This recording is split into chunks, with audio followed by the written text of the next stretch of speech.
around is broken down for way too long. What was I thinking, babe? All the mistakes I made. Hey everybody, it's Coach Roy from RPG Training Systems here with Melissa Langegger from Western University. Melissa, how are you? I'm good. How are you? Good. There's a bit of a delay in the audio and the video, so hopefully this doesn't happen too often. So for those of you watching, if you're catching up, Melissa and I met when I did a brief stint of strength and conditioning for Western's volleyball program for the women's team. And Melissa was, as she is now, kind of dominant. Almost, you could tell she was a leader in the group, albeit she didn't say that. And it was great working with you for the period of about 10 weeks or so at the beginning of the season a couple of years ago. And we haven't really talked since. So this is an unscripted conversation about your life as an athlete, your kind of role on the team, how this year has changed for you. Obviously with COVID being something that's, we can talk about as well, albeit I don't really want to anymore. We can also get into kind of what you've learned as an athlete over the last couple of years, going into you're going to be going into your fourth year, correct? I'm going to my fifth year. Fifth year. Oh gosh, I'm a year off. Yeah. Okay, so you're going into your fifth year, which is, insane. You're coming up to your final hurrah year, Yep. and what you've learned through that process. So they know enough about kind of my background. Tell us about yourself. Where did you start? I know you grew up in Burlington. We were just talking about that, but kind of give a background about your life as an athlete. Yeah, so I didn't start volleyball until I was about 15. I actually originally was a gymnast. I did that until I was about 15, and that's when I kind of started making the switch to volleyball. So it was a late start for sure, and I was actually just doing stuff on my school team. I think I would have been just finishing grade 8, so going into grade 9.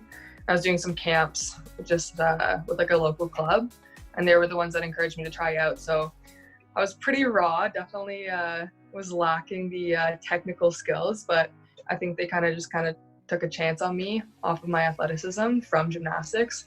So I definitely credit a lot of my success to that. But then going through volleyball, I played 4 years at club, and I was always on very successful teams. I actually started out as a middle, which being 5'9", 5'10", it's not the best spot for me. So I made it work, experienced that for a few years, and then actually had to switch clubs in order to transition to an outside attacker, which was what I was kind of hoping to be. And then the club I switched to was Pac-Man, which was at the time, I guess they still usually are, one of the top teams in the country. Yep. So switching to a new position on a top team was challenging, but I kind of wanted to choose a team that would help me improve and push me to be better, rather than going onto a team that I know I'm guaranteed playing time where I might not get as good as training. So I kind of chose the process over the product, and kind of did that for 2 years. So coming into university, it was the same kind of thing, because I'd just kind of been playing the position for 2 years, and many people in my position had been playing for much longer. It was definitely an adjustment to make again going into university, but I found that the increase in training, so both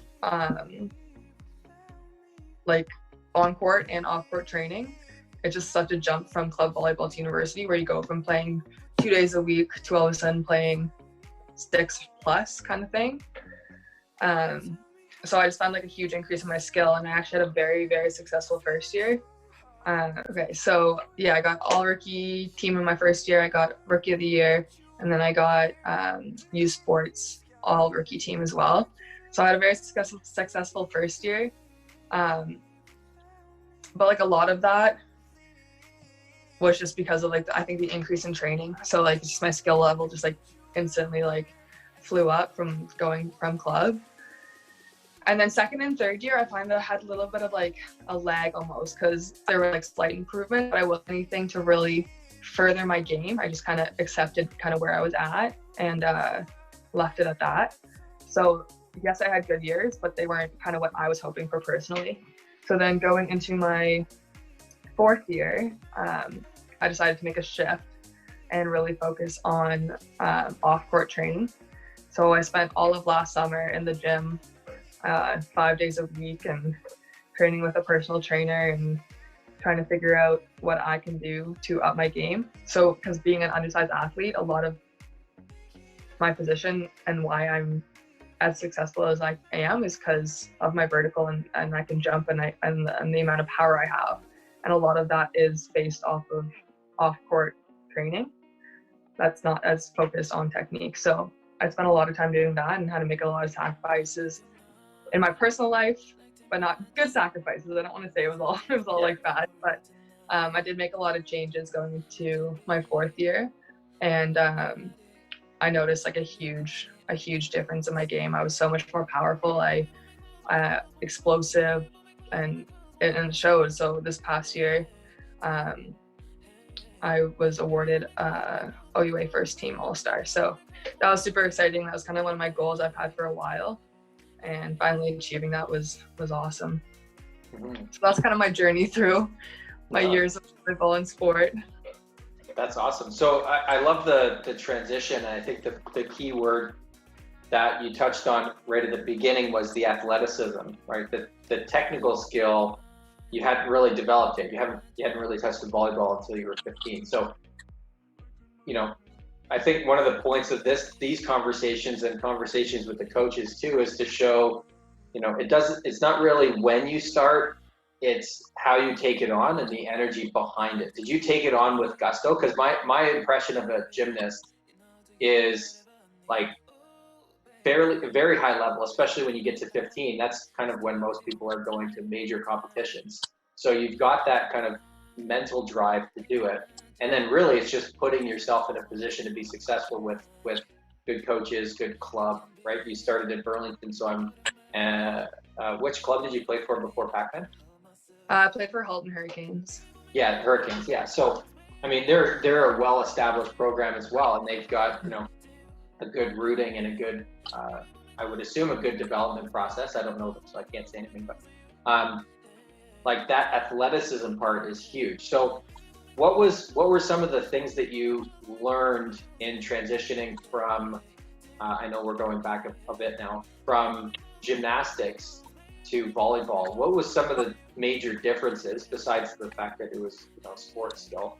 What were some of the differences in the environment? And then what were some of the similarities that you found between the two? I feel like obviously going from an individual sport to a team sport was something I had to get used to. It's something I really enjoyed, but I think it also benefited me in a way because mental training is so important in volleyball, and just being in a sport that you're judged so heavily on and there's so much internal pressure, I think has really come through even to this day of like how I play on the court. Like I don't play with fear. Like I'm not worried about like making mistakes, especially because volleyball is a game of mistakes, where other athletes I've been with are more internalized and kind of like self-conscious about the way they play on the court. And so that's something that I've learned, I think, through gymnastics that's kind of carried through. So mental game is definitely significant through all sports. So that's kind of something I found similar but different. In terms of differences, I'm not really too sure. It's kind of, there's so many similarities and so many differences, it's hard to like summarize them all. Totally, no. Again, this is unscripted, so I kind of threw a curveball at you with that one. So, I mean, I've worked with some gymnasts in the past, and I know that their schedule goes from, from volleyball, you look at, 2 to 3, maybe you're pushing 4 nights a week if your team is, really, really heavily involved in practice schedule. And then that might include a training night, like a strength training night if the club doesn't include that. With gymnastics, correct me if I'm wrong, or at 15, I'm assuming you would have been in like competitive level, you'd be training 5+ days a week at 4 to 5+ hours a day, right? Yeah. Yeah, so just the amount, the intensity and the amount of focus. And that's why when people talk about, the volleyball cost is, too high, or the time commitment's too high, I'm like, have you seen gymnastics? Like, that's one that I compare to, and dance. I'm like, they train for 40 hours a week at that age. So, I mean, that's obviously one big difference. So I did throw that curveball at you a little bit. So, the mental game is huge though. So what being kind of someone that's assessed on every single skill, on every single maneuver, on every hand and foot position, when you go into volleyball, do you have some of that as well? Like I envision you, and I've only seen some highlights, and we worked together a little bit, but I see you as someone that takes on a lot of pride in the detail. Is that a fair assumption? Like, do you relentlessly kind of drive technique, or are you like what's your personality on the court when you're learning new skills?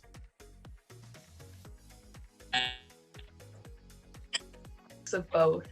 I definitely do like to focus on technique. There's oftentimes I'll ask one of my coaches, I'm like, oh, like, why am I not doing this right? Why am I not doing this right? And they'll be like, well, you got the point, didn't you? And I'm like, yes, but I didn't do it perfectly. So I do kind of have that engraved into me, and I think I kind of always will. But I also, like, I've just learned not to take myself too seriously. I'm trying to have fun with it, just because with that pressure through gymnastics, if you're taking it too seriously, it's really draining. So I just kind of learned to let the mistakes happen and let it slide. So I don't know, kind of mix of both, I would say. Good. That's awesome. Yeah, no, I can see, especially, I mean, my daughters are in gymnastics now, and you can see some of the older girls prepping and doing their training, and the level of intensity and focus that they have at 8, 9, and 10 years old. I can imagine it continues to build. So kind of bringing joy and love and energy back into any sport, really. But I can see that being a big difference from a volleyball setting to the gymnastics setting. It's just the camaraderie, the team orientation, right? I'm sure you got that with gymnastics, but you're kind of in your own little silo while you're practicing yours, but there's people around. So it's kind of in a crowded environment. So I want to jump to the shift you made. I mean, I have a ton of questions now just from what we talked about already in your background. So shifting from kind of Pac-Man, going to, as you said, probably one of the best clubs in the country. What was the shift? What was the largest shift, from Pac-Man to playing at Western for Melissa? You mentioned the kind of a number of hours and the amount of training. Were there other things that people can look forward to, or things that people maybe not know about stepping into a university setting? So I'll kind of keep that open-ended. So what are your thoughts about that? I think there's a huge shift. There's so many different aspects you can look at that, but training-wise, we talked about just like the increase in amount of training, but the type of training is completely different as well. Like the speed of the game at university is so much faster. And like, I can think back to my first training camp with the Western team and just being like, oh my goodness, everything is so fast. I can't keep up. I'm so lost. And so that was definitely something to get used to, but it was so fun getting used to. So that was definitely a change. And then also, like, I feel like the type of players I was playing with were all very similar to me, which is part of like the recruitment process, I guess, for my coach, just recruiting players that are like-minded. Awesome. Yeah, we got a little choppy there, so I'll just reiterate some things. Is like the similarity in the personality types of the athletes that we're all kind of able to jive together. Is that kind of the gist of that? Yeah. So now I want to jump to, I love the word you use, plateau, right? After your first year, and I can imagine, and this is not a character shot at you, but being really good first year, you kind of walk in. The second year, you're like, I got this. Like, I don't need to do more. I basically got this thing on lockdown. I am probably the best player out here. So did you notice that I'll use the word ego kind of loosely here, but did you notice you had a bit more of an ego second year and didn't take on the training or the emphasis as much, or was it purely just like you got into a bit of a rut or a groove? Like what was the transition from first to second? I think it was like a bunch of different factors that contributed to it. Mm-hmm. I know we previously kind of talked about time management, and part of the reason I was so successful in my first year is that I was so committed to volleyball in itself. And yes, I am an athlete, but I also kind of forgot about the student aspect of it. So I definitely, going into second year, needed to reschedule my time, and I almost completely flipped it. So then I was almost spending too much time on my academics and then not enough on volleyball. So I think that definitely affected both like the way I was mentally attacking volleyball and kind of my performance. Not like, it's not that my performance decreased, but I would contribute some of that to the plateau that I faced. Yeah, that's. Can we touch base on that? Because what's the? I'm sure people kind of hear this. I mean, it's almost one of those, you hear it from your parents and you don't listen to it type of things. But what's one of the challenges from a student perspective going into first year for you? Like, what was that reflection? I mean, I had a terrible first year. I'll be honest. Like, I dropped probably 3 courses, and I'm pretty sure I floated by with like maybe a 60. And so it was not a good year for me either. But what's one, you mentioned time management, but what's characteristic of a first year in your position, especially going into volleyball or going into a sport environment? What are your takes on that? I feel like a lot of it was the amount of information that was coming at me from all my different courses was significantly higher than what I experienced in high school. And then I didn't realize how much work you have to put on like after your lectures. So like for me now, if I have like a 1-hour lecture, there's at least like 2 hours of work I have to do on my own in order to like completely know that information. And just that like wasn't something I was used to in high school. And then exam preparation is huge too. And part of it's just learning how to take an exam and how to take a university exam, because they're so different than once again in high school. So once you kind of figure out what profs are asking for and what the kind of style of the exams are, that kind of starts to get easier as well. But there's definitely just like a huge learning curve going into the first year, just kind of figuring out how to organize yourself. And especially like, not that my parents were ever like really involved in my like high school academics, but not having them to like push me and like having to do everything on my own was definitely like a small adjustment too, just because I didn't have anyone to be like, hey, like, why aren't you studying? And I was like, so that was definitely an adjustment too. Just being away from home, having so much freedom and knowing that I had to put work into school and not really wanting to, but knowing I had to. Yeah, no, I can relate. For me, it was more so the bit of the cult. Yeah, I got a little frozen there, so I'll keep recording it. I'll just dump some of it. Is taking on the new classes and having to take ownership of your own schedule. I mean, I'm one that kind of responds first and then asks questions later, and that doesn't really work well in a lot of environments. So I went in and I took German my first year because one of my buddies wanted to. So I was like in a German class for 4 months, not really knowing what the hell I was doing, except I failed like every test. So Yeah. The big shift of, okay, now your guidance counselor is not going to help you with it unless you go seek them out. No one looking over your shoulder. Your coaches are basically telling you if you're not going to participate or you're not going to study, you're not going to play. And so all of these different factors came in. And I mean, for me, it was like, I'll call it king of the castle, albeit my football team in high school was terrible. Going from kind of king of the castle to bottom of the totem pole again, and then having to restart that whole process could be challenging and overwhelming, especially like you said, with all that new information coming in. Mm-hmm. Okay, so let's jump past that, because I think I'll ask one more question about the student life at the end of this, but what was the biggest shift? I mean, I was brought in to Western because there was a bit of a lag in the performance training side for you guys. And then after I'd left, the season was close to being, or about halfway through or so. And the shift that you made to going and working with a person one-on-one, what was the biggest transition or biggest shift in what they did for you? So you obviously started training more, so you went from kind of training a couple times a week to now 5 times a week. What were some of the things that they did with you that you would recommend some athletes take on?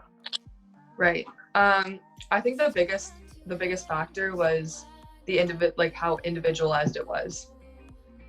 Training in a group can be super effective, but when you're a trainer working with a group, you can't necessarily always focus on every single person's individual needs. You kind of do a training program that will hit everyone and be effective, but I don't think you can get it in as deep as you can when you're working one-on-one with someone. Totally. So my personal trainer just kind of helped me realize like the weaknesses I had and things that I could improve to improve my performance. And then the other thing was it just like it kept me more accountable, because especially in the off season when we're not forced to train, like during season we have scheduled workouts, scheduled on-court practices, scheduled this. In previous years when I no longer had all that like planned activity, I felt like I wasn't as compelled to do it on my own. So then having this, it was almost like a source of like reliance, someone like in there making me work hard, making me show up every single day, and I feel like that was also a big part of like my success was just being in there every single day. So nice. Yeah, accountability I would attribute is probably one of the biggest factors that people don't, they might not put it on the list of reasons why they would have a personal trainer or a strength coach, but they ultimately end, you know, their first month or their first year and they go, oh yeah, it was basically because they were there to tell me what to do, and I felt like I had to be there to show up for them because they were showing up for me. So accountability is huge. So let me dive into some of that. Well, I guess right now, are you still lifting regularly, or what's your current lifting program look like? So I had a pretty significant ankle injury at the end of the season. Sorry, that's right. I forgot that as I was asking the question, but yes, you just brought that back to light. Yes. Yeah. Tell me about that actually. That was pretty big, pretty brutal. Yeah, so I was out for quite a while. I actually didn't get to completely finish off the season. I missed like the last half of our last game, which was pretty sad, but I mean, could have been earlier, could have been worse. But I've been out basically for almost 3 months now, which has been tough, definitely, but I've been trying to like do my best to stay active in any possible way that I can. I do have a bunch of like weights here that I use, and it's been tough because I want to push myself further than my ankle wants to let me.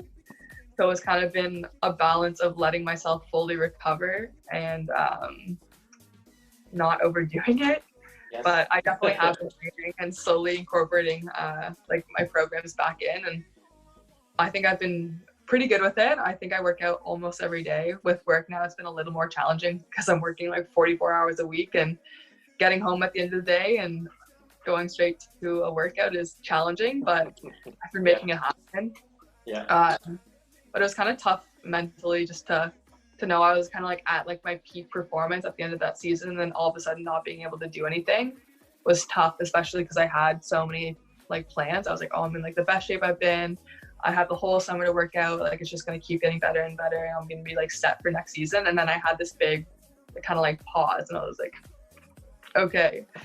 So that was kind of hard to work with, but I think it's almost motivated me at this point. Like I'm trying to not let it be a setback. I'm trying to let it try to use it as motivation to like push harder and push like forward. It's been good too. I don't know, it's been, but I think we're doing well, and and try to stay active and see how it goes, I guess. Yeah. Well, that actually, I was going to post this phrase this week, or I was thinking about it. Is a setback is a setup for a comeback. So the ankle injury, it usually those things come in at the peak of a career, or at some point when life wants to teach you a bit of a lesson. And going into your last year, it's like, hey, by the way, you're still human.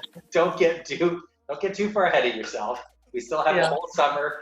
You got to train your ass off, and you got to start fresh again from September and try to work yourself back up to where you were. So exactly. I think those are honestly probably the best learning skills. I'll speak for myself, but in everyone that I've worked with as well, the best learning comes after periods where like a significant injury comes in, or some life trauma comes in, or something happens that makes you kind of step back and reflect on it. So. So I can appreciate that. Someone who's rolled their ankle more than enough times, I can understand the agony that you're going through, and only being able to do upper body workouts is good, but also not great. So, so if you were in, let's strip away a couple things. If it wasn't kind of COVID and you were still training, and your ankle wasn't completely messed up, what were some of the big features in your program that somebody like your age or somebody going into university should start to consider from a strength and conditioning standpoint as kind of big pieces in the puzzle? So what are some of the kind of bulk, or not bulk, what are some of the key items that are in your program almost on a regular basis to make sure that you're continuing to progress and excel? Yeah, so definitely something I wasn't fully aware of before I started was like the phasing of the programs, and just like what you need to do each week, each month in order to like train and see improvements without overtraining. So that was something I had no information on myself, and that I got guided through with a personal trainer, which was super helpful. And then just in terms of actual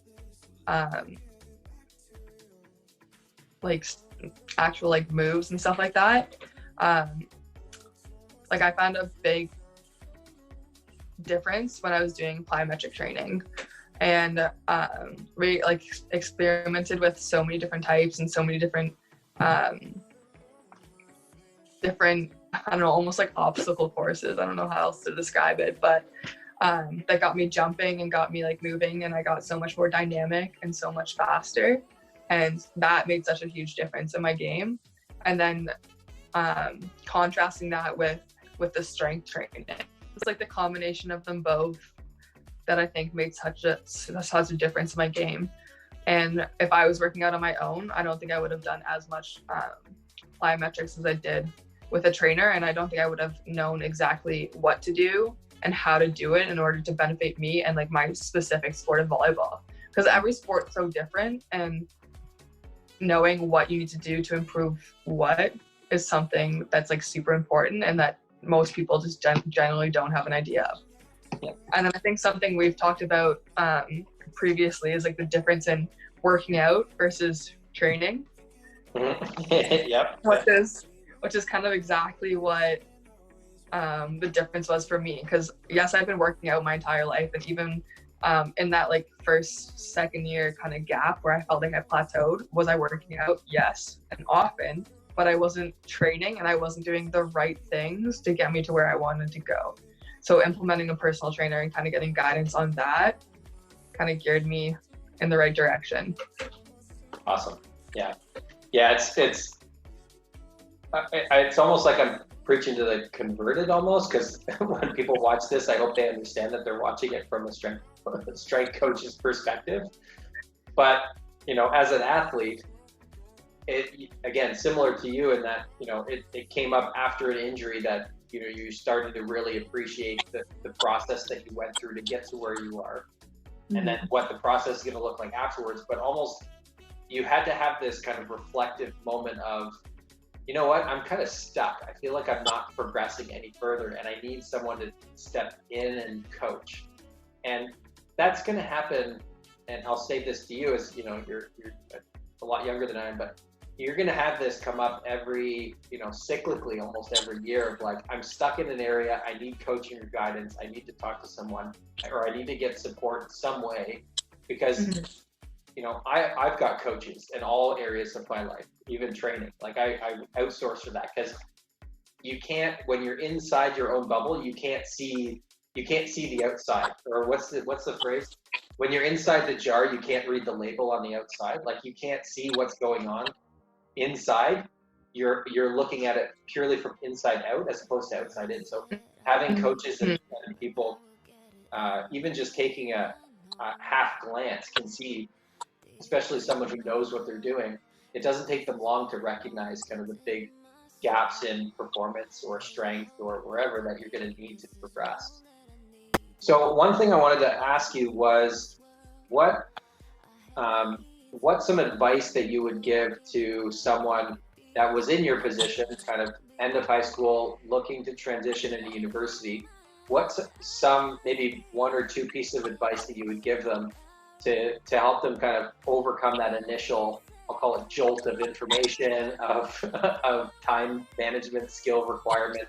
What's some things that you would give them as of advice now that you're going into your fifth year, and say, hey, if you do these kind of few things, you'll have a much better go of it? I'd say definitely look into your opportunities.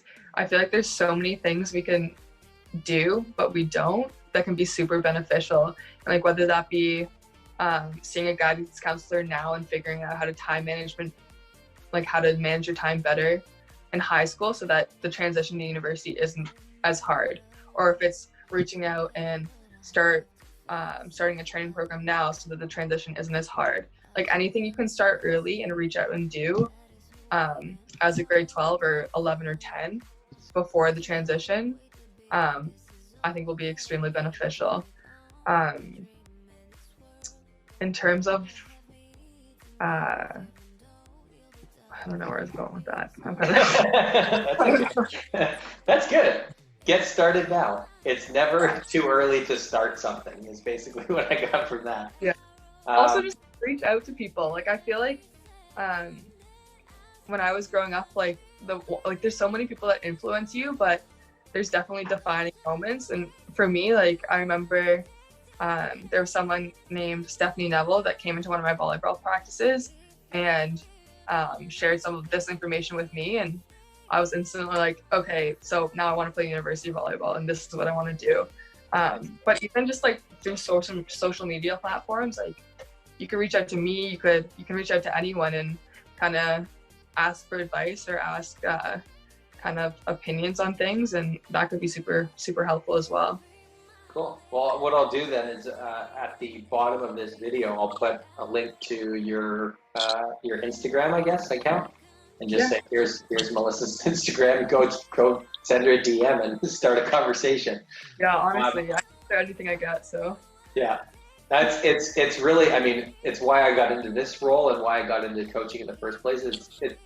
It's super rewarding, albeit you don't recognize it at the time. It's a lot of hard work and a lot of hard effort, but you get one athlete that says, you know what, you made a significant difference in my life for the 10 minutes that you gave them extra at the end of the practice. And you're like, oh, man, it's worth it. All the hours and tears. Yeah. And then in terms of recruitment, I think we kind of were going to talk about that. Oh, yes. Yeah. Same thing, reach out to as many coaches as you can and start as early as possible. I feel like that would be my two biggest recommendations, because I feel like, again, I started late in the recruitment process and that ended up being challenging for me. Yeah. But reach out early, get game tape ready, and then see where that goes. Awesome. Yeah. Super helpful advice. So I want to let you go, because I don't want to take up more of your time. And I know you're off today, so you get to enjoy some downtime. So I'll let you go. But I will leave with this: is the current status in universities is that a lot of them are going to be potentially shifting online for September, and I'm hoping that that's not the case for too long.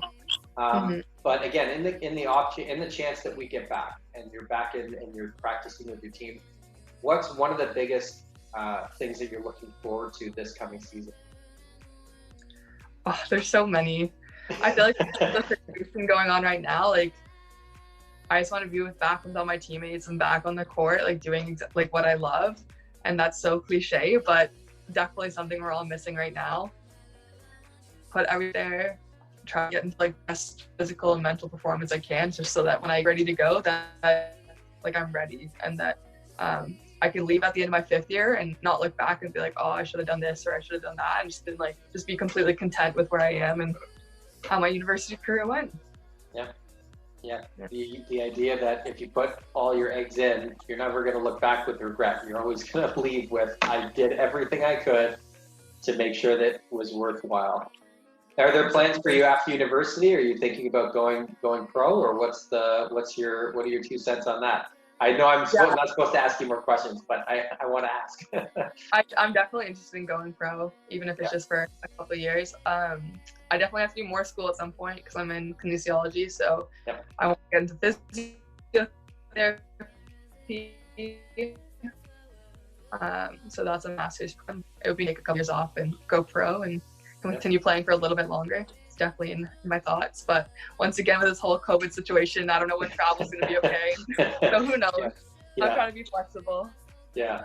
Well, awesome. Well, Melissa, thanks so much for jumping on. And I apologize that the connection's been somewhat poor this whole call. So hopefully it doesn't disrupt the key information or the quality of the information that you brought. So thanks so much. Enjoy the rest of your day. And I really look forward to connecting again and having our paths cross again in the future. So thanks a lot.